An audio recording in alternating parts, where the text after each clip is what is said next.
والسلام نے ارشاد فرمایا حسین منی و انا من الحسین احب اللہ من احب حسین، فرمایا حسین مجھ سے ہے اور میں حسین سے ہوں، اور اللہ کا محبوب ہے وہ شخص جو حسین سے محبت کرے۔ اور حضرت براء بن عازب رضی اللہ تعالیٰ عنہ سے روایت ہے، فرماتے ہیں رأیت رسول اللہ صلی اللہ علیہ وسلم حامل الحسین علی عاتقہ وهو يقول اللهم انی احبه فاحببه۔ حضرت براء بن عازب فرماتے ہیں کہ میں نے رسول علیہ الصلوۃ والسلام کو دیکھا کہ آپ علیہ الصلوۃ والسلام نے امام حسین کو اپنے کندھوں پر اٹھایا ہوا ہے اور اللہ رب العزت کی بارگاہ میں دعا کر رہے ہیں، اے اللہ میں اس سے محبت کرتا ہوں تو بھی اس سے محبت کر، میں اس سے محبت کرتا ہوں تو بھی اس سے محبت کر۔ حضرت داتا جان بخشی حجویری نے کشف المعجوب میں لکھا ہے کہ ایک مرتبہ عید کے دن حضرت امام حسین نے حضور کی بارگاہ میں عرض کی یا رسول اللہ سب بچوں کے پاس سواریاں ہیں، میرے پاس سواری نہیں۔ تو حضور علیہ الصلوۃ والسلام نے امام حسین کا دل دکھانا مناسب نہ سمجھا تو فوراً گھٹنوں اور کونڈیوں کے بل زمین پر آ گئے اور امام حسین کو اپنی پشت پر بٹھا لیا۔ تو حضرت امام حسین نے عرض کی یا رسول اللہ باقی بچوں کے پاس سواریوں کی لگامیں بھی ہیں۔ تو حضور علیہ الصلوۃ والسلام نے سرخ نام کا داتا اپنے منہ میں لیا اور دونوں کنارے امام حسین کو پکڑا لیا۔ تو جس جانب امام حسین کھینچتے تو حضور علیہ الصلوۃ والسلام اسی جانب اٹھ جاتے۔ تو حضرت داتا علی جویری نے اس سے یہ نتیجہ نکالا کہ حضور کی مرضی وہی ہے تو حسین کی مرضی۔ ایک مرتبہ حضور علیہ الصلوۃ والسلام مسجد میں نماز پڑھ رہے تھے تو حضرت امام حسین رضی اللہ تعالیٰ عنہ آئے حضور کی پشت پر سوار ہو، حضور سجدہ میں تھے پشت پر سوار ہو گئے تو حضور علیہ الصلوۃ والسلام نے اتنی دیر تک سجدہ سے سر نہ اٹھایا جب تک امام حسین نیچے نہیں اترا۔ گیا رب نے فرمایا ہوگا محبوب روزانہ میرے لیے سجدے کو لمبا کرتے ہو، آج حسین کے لیے سجدے کو لمبا کرتے۔ تو حضور علیہ الصلوۃ والسلام نے سجدے کو لمبا کر کے بتا دیا حسین کی شان کا، اور حضرت حسین نے کربلا کے دن اپنا سر کٹا کے بتا دیا سجدے کی شان کا۔ اگر حضور علیہ الصلوۃ والسلام کو نماز معراج میں ملی ہے تو حضرت حسین کو معراج نماز ملی۔ حضرت امام حسین کی جو فضیلت ہے وہ صحیح احادیث مبارکہ میں ہے۔ حضرت ابو ہریرہ رضی اللہ تعالیٰ عنہ فرماتے ہیں کہ میں نے دیکھا کہ رسول کریم علیہ الصلوۃ والسلام نے امام حسین کو دونوں ہاتھوں سے پکڑا ہوا ہے اور امام حسین کے دونوں قدم حضور کے پاؤں پر ہیں اور حضور علیہ الصلوۃ والسلام ارشاد فرمائے ننھے قدموں والے چڑھا۔ تو حضرت امام حسین چڑھتے چڑھتے آپ کے قدم حضور کے سینے پر پہنچ گئے تو حضور نے فرمایا اپنا منہ کھولو، تو آپ نے اپنا لعاب دامن حضرت امام حسین کے منہ میں ڈال دیا اور چوما اور اللہ رب العزت کی بارگاہ میں دعا کی اے اللہ میں اس سے محبت کرتا ہوں تو اس سے محبت کرتا ہوں۔ ایک اور حدیث میں ہے حضرت ابو ہریرہ سے روایت ہے، فرماتے ہیں کہ نبی کریم علیہ الصلوۃ والسلام مسجد میں تشریف فرما تھے، امام حسین دوڑتے ہوئے آئے اور حضور کی گود میں آ کر بیٹھ اور آپ کی ریش مبارک میں انگلیاں ڈال لگی تو پھر حضور نے چوما اور پیار کیا اور رب سے دعا کی ہے اللہ میں اس سے محبت کرتا ہوں تو اس سے محبت فرما، اور جو اس سے محبت کرے تو اس سے بھی محبت فرما۔ حضور نے کیا دعا کی یا باری تعالیٰ میں اس سے محبت کرتا ہوں تو بھی اس سے محبت فرما، اور جو اس سے محبت کرے اس سے بھی محبت فرما۔ تو امام حسین کی اتنی فضیلت ہے۔ ایک اور روایت میں حضرت ابو ہریرہ سے روایت ہے، کہتے ہیں رأیت رسول اللہ صلی اللہ علیہ وسلم یمتص لعاب الحسین کما یمتص الرجل تمرۃ، کہ میں نے حضور کو دیکھا آپ علیہ الصلوۃ والسلام حسین کے لعاب کو اس طرح چوس رہے ہیں جس طرح کوئی بندہ گٹلی کو چوستا ہے، کھجور کو چوستا ہے، تو حضور علیہ الصلوۃ والسلام اس طرح چوستے ہیں۔ تو یہ حضور کی دعا کا اثر تھا، حضور کی محبت کا یہ اثر تھا کہ جو امام حسین سے محبت رکھتا وہ اللہ کی بارگاہ میں مقبول ہو گیا، اور جس نے دشمنی کی اس کا نام دنیا سے مٹ گیا۔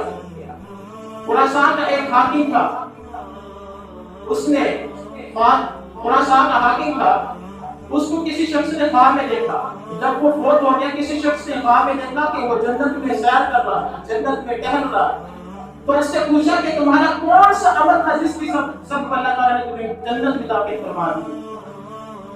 تو اس نے عرض کیا کہ ایک مرتبہ میں کربلا کے شہیدوں کو یاد کر رہا تھا، یاد کرتے کرتے میں نے کہا کہ کاش میں کربلا میں ہوتا، میں نواسہ رسول کی خدمت کر سکتا، کاش میں کربلا میں ہوتا امام حسین کی خدمت کر سکتا، تو اللہ رب العزت کو میری یہ بات پسند آ گئی تو اللہ تعالیٰ نے میری مغفرت فرما دی۔ اور جمال الاولیاء میں ہے کہ ایک بندے نے امام حسین رضی اللہ تعالیٰ عنہ کی بیعت کرتے ہوئے آپ کی قبر انور پر پیشاب کر دیا. معاذ اللہ جب اس نے پیشاب کیا لوگوں نے دیکھا کہ وہ شخص اسی وقت پاگل ہو گیا اور کتے کی طرح بھونکتا بھونکتا مر گیا. تو آج کل ہماری بھی اضافی مصروفیات ہیں. آج ہماری اضافی کارمی مصروفیات یہ ہوتی ہیں کہ ہم ٹی وی دیکھنے بیٹھ جاتے ہیں یا موبائل چلا لیتے ہیں یا گھر میں جھگڑے ہوتے ہیں. اضافی مصروفیات یہ ہیں ادھر کی بات کر دی ادھر کی بات کر دی. لیکن تعلیمات کے بیان ہے کہ اضافی مصروفیات بھی تھی. تو حضرت امام حسین سے کسی نے پوچھا, حضرت امام زین العابدین سے پوچھا کہ آپ کے والد امام حسین کی گھر میں اضافی مصروفیات کیا تھی؟ وہ کہتے ہیں کہ میرے والد فرض نماز کے علاوہ 16 رکعت نفل روزانہ گھر میں پڑھتے تھے. تو ان کی اضافی مصروفیات تو یہ تھی ہم 10 محرم کو دیگ پکا کر کہتے ہیں کہ ہم فارغ ہو گئے. 10 محرم کو فجر کی نماز اللہ کے بندے کو نے پڑھی نہیں. ظہر کے وقت پتہ نہیں کہاں غائب تھا, عصر کے وقت نہ جانے کو کہاں تھا. لیکن ایک دیکھ کر کہتا ہے کہ امام حسین مجھ سے راضی ہوتے ہیں. اگرچہ یہ اچھا عمل ہے, اس پر ثواب ہے, لیکن امام حسین اس بات پر راضی نہیں ہوں گے بلکہ اس بات پر راضی ہوں گے تو 5 وقت جماعت کے ساتھ نماز پڑھیں. تو امام حسین اس بات پر راضی ہوں گے. تو ان کی اضافی مصروفیات کیا تھی کہ وہ قرآن پڑھتے تھے, نماز پڑھتے تھے, ان کی عبادت بڑی اعلیٰ تھی, ان کی ثقافت بھی بڑی اعلیٰ تھی. حضرت اسامہ بن زید رضی اللہ تعالیٰ عنہ وہ فرماتے ہیں کہ میں شدید علیل ہو گیا, شدید علیل ہو گیا. میرے اوپر 80 دینار کا قرض تھا. میں نے لوگوں سے کہا, دوستوں سے کہا, قریبی رشتہ داروں سے کہا, مدد کے لیے کہا, لیکن کوئی قریب نہیں ہے. اسی طرح ہوتا ہے کہ جب بندہ خوشحال ہو تو سبھی قریب ہوتے ہیں, لیکن جب کوئی مشکل آ جائے تو کوئی قریب نہیں آتا. تو حضرت اسامہ بن زید کہتے ہیں کہ میں نے ایک شخص کو کہا کہ کوئی میری خبر امام حسین تک پہنچا دے. وہ کہے کہ آپ کے نانا کا پرانا خادم اس کی خبر امام حسین تک پہنچا دے.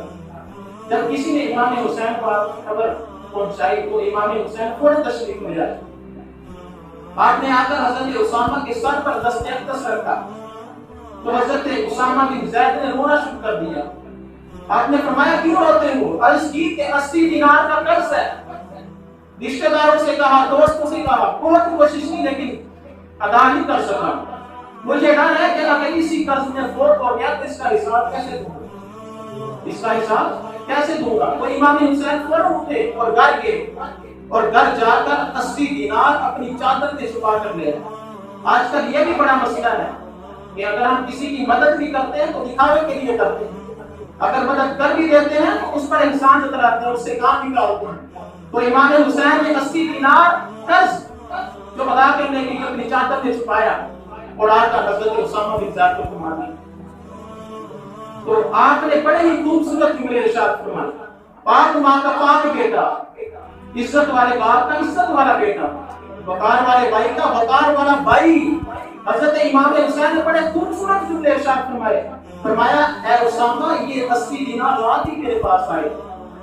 میں نے سوچا رب کی بارگاہ میں عرض کیا باری تعالیٰ مجھے تو اس کی ضرورت نہیں, یہ کس کا حصہ کس کا نصیب میرے پاس دے دیا ہے. تو اب مجھے سمجھ آئی کہ اللہ تعالیٰ نے آپ کے لیے بھیجے اور حسین کی یہ ڈیوٹی لگا. تو حضرت امام حسین کی ثقافت بھی بڑی بے مثال تھی. کربلا والی سنت کو ادا کرنا بڑی دور کی بات ہے, تو حضرت امام حسین کی یہ سنت بھی ادا کریں. کسی غریب کے بچے کو تعلیم دلوا دیجیے, کسی غریب کے بیٹی کی شادی کروا دیجیے. گاؤں میں سب کو پتا ہوتا ہے کہ فلاں غریب کی بیٹی کی شادی ہے, لیکن بہت سے بندوں کو اللہ نے وسعت دی ہوتی ہے, اس کے باوجود سوچتے رہتے ہیں کوئی دے دے گا کوئی دے دے گا, وہ نہیں ہاتھ بڑھاتے. اللہ کے بندے کسی غریب کی مدد کرے گا تو امام حسین اس سے خوش ہو جائیں گے. تمہاری دیکھ سے زیادہ خوش نہیں ہوں گے جتنا تمہارے کسی غریب کی مدد کرنے سے خوش ہوں گے. تو ایک مرتبہ امام حسن رضی اللہ تعالیٰ عنہ, پردہ پوشی بھی ضروری ہوتی ہے, کسی کا کوئی عیب دیکھ لینا اس کو چھپانا بھی ضروری ہوتا ہے. امام حسن رضی اللہ تعالیٰ عنہ نے ایک اپنی بیوی کو طلاق لینا چاہا. جب طلاق دینے کا ارادہ کیا تو امام حسین رضی اللہ تعالیٰ عنہ آئے اور پوچھا اے حسن, اے بھائی تو طلاق کیوں دے رہا ہے؟ تو حضرت امام حسن نے فرمایا اے حسین کیا تو نے قرآن نہیں پڑھا؟ اللہ رب العزت فرماتا ہے ہننا لباس لکم وانتم لباس لہن، تمہاری بیویاں وہ تمہارا لباس ہے اور تم ان کا لباس ہو۔ تو لباس اپنی کمیوں کو چھپاتا ہے، اپنی کمیاں بتاتا نہیں ہے۔ تو میں اپنی بیوی کی کمیاں چھپاؤں گا یا اپنے بتاؤں گا؟ تو امام حسین چلے گئے۔ تو کچھ دیر بعد حضرت امام حسن نے اپنی بیوی کو طلاق دی۔ تو پھر امام حسین آئے اور پھر پوچھا اے بھائی آپ نے اپنی بیوی کو طلاق کیوں دی؟ تو آپ نے بڑی خوبصورت بات ارشاد فرمائی اے بھائی اب میں نے اس کو طلاق دے دی، اب ہو گئی ہے وہ غیر محرم، تو ہمیں زیب نہیں دیتا کہ ہم غیر محرموں کی بات کریں۔ تو آج اس وقت میں کھڑے ہو کر ہم کسی کی بہو بیٹی کی بات کرتے ہیں تو خدا کی قسم ہم اس وقت تک نہیں مریں گے جب تک ہماری بہو بیٹی کی بات نہیں ہوتی۔ تو لوگوں کی بیٹیوں کی عزت کو اچھالو مت، بلکہ لوگوں کی بیٹیوں کی عزت کی حفاظت کرو۔ تو امام حسن اور امام حسین ان بھائیوں کا آپس میں بڑا پیار تھا، اور امام حسین کے ایک چھوٹے بھائی تھے امام محمد بن حنفیہ، آپ کا ان کے ساتھ بھی بڑا پیار تھا۔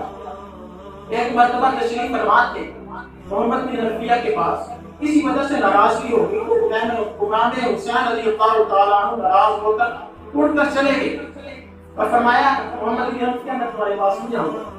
تو لوگوں نے کہا محمد بن حنفیہ سے تمہارے بھائی حسین ناراض ہو کر چلے گئے، آپ نہیں آئیں گے تمہارے پاس۔ محمد بن حنفیہ نے کہا کہ بھائی میرا ہے تمہارا، اگر کہتے ہو تو ابھی بلا کے کرتا ہوں۔ تو لوگوں نے کہا اگر ایسا ہو جائے تو بڑی بات ہے۔ تو آپ نے ایک خط لکھا، رکا لکھا، سلام کے بعد لکھا اے حسین تیرا باپ بھی علی ہے میرا باپ بھی علی ہے، بس فرق یہ ہے کہ تیری ماں سیدہ کائنات ہے۔ تو یہ حضرت علی کی دوسری بیوی سے تھے کہ تیری ماں سیدہ کائنات ہے۔ میں تمہیں تمہارے نانا کی ایک حدیث سناتا ہوں کہ حضور علیہ السلام نے ارشاد فرمایا جب دو بھائی آپس میں ناراض ہو جائیں تو جو پہلے صلح کرے گا وہ جنت میں پہلے جائے گا، جو پہلے صلح کرے گا وہ جنت میں پہلے جائے گا، جو پہلے صلح کرے گا وہ جنت میں پہلے جائے گا۔ تو میں چاہتا ہوں کہ آپ جنت میں میرے آگے آگے ہوں، میں آپ سے پہلے نہیں جانا چاہتا کہ بے ادبی نہ ہو۔ تو جب امام حسین کے پاس وہ خط پہنچا تو امام حسین رو پڑے اور اپنے بھائی کی طرف اٹھ کر چل پڑے۔ تو گھر والوں نے کہا کہ کدھر جا رہے ہیں؟ تو کہا کہ اپنے بھائی محمد بن حنفیہ کے پاس جا رہا ہوں۔ عرض کی آپ تو اس سے ناراض تھے، فرمایا کہ ناراضگی 2 منٹ کی ہے لیکن ہے تو میرا بھائی نا۔ تو آج کل بھی ہماری بھائیوں سے رنجشیں ہو جاتی ہیں لیکن سال سال ہم بولتے رہتے ہیں۔ تو اگر امام حسین نے 2 منٹ کے بعد صلح کر لی، آج تک ویسے بھی ہماری یاریاں دوستیاں باہر ہوتی ہیں، بھائی کا آدمی پریشان بیٹھا ہوتا ہے کہ وہ اس کو سمجھ نہیں آتی کہ اپنا کس کو بیان کرے، کیونکہ ہماری یاریاں تو باہر ہوتی ہیں، بھائی کے ساتھ ہماری بات نہیں ہوتی۔ تو اس لیے آج امام حسین کی یہ سنت کو بھی زندہ کریں کہ اگر کسی کا بھائی ناراض ہے تو اس کو جا کر منائیں اور کہیں کہ محرم کا مہینہ ہے، میں یہ امام حسین کی سنت پر عمل کرتے ہوئے آج اس سے صلح کرتا ہوں۔ تو جب ہم رات کو کام سے آتے ہیں اپنے بیٹوں کو کہتے ہیں بیٹا تمہارے لیے بڑی تکلیفیں برداشت، بڑی مشقتیں برداشت، تمہارے لیے یہ کیا یہ کیا، یہ تو ہم اپنی دکھ کی کہانیاں سناتے ہیں لیکن حضور علیہ السلام نے بھی ہمارے ذمہ کا کام لگایا ہے۔ کسی عالم کے، کسی پیر کے، کسی مفتی کے ذمہ نہیں لگایا بلکہ والدین کے ذمہ لگایا ہے۔ حضور علیہ السلام نے ارشاد فرمایا اپنی اولاد کو 3 چیزیں سکھاؤ۔ کتنی چیزیں؟ 3 چیزیں۔ ایک اپنے نبی کی محبت سکھاؤ، دوسرا میرے اہل بیت کی محبت سکھاؤ، اور تیسرا قرآن کی محبت سکھاؤ۔ تو حضور علیہ السلام نے ارشاد میں 3 چیزیں اپنی اولاد کو سکھاؤ، اپنے نبی کی محبت، میرے اہل بیت کی محبت اور قرآن کی محبت سکھاؤ۔ حجۃ الوداع کے موقع پر حضور علیہ السلام نے ارشاد فرمایا یا ایھا الناس انی تارک فیکم ثقلین، اے لوگوں میں تمہارے پاس 2 باری چیزیں چھوڑ کر جا رہا ہوں۔ کتاب اللہ هو حبل ممدود من السماء الى الارض، ایک اللہ کی کتاب جو آسمان اور زمین کے درمیان پھیلی ہوئی، دوسری بائی طرح کی اہل بیت کی اور دوسری اپنی اہل بیت۔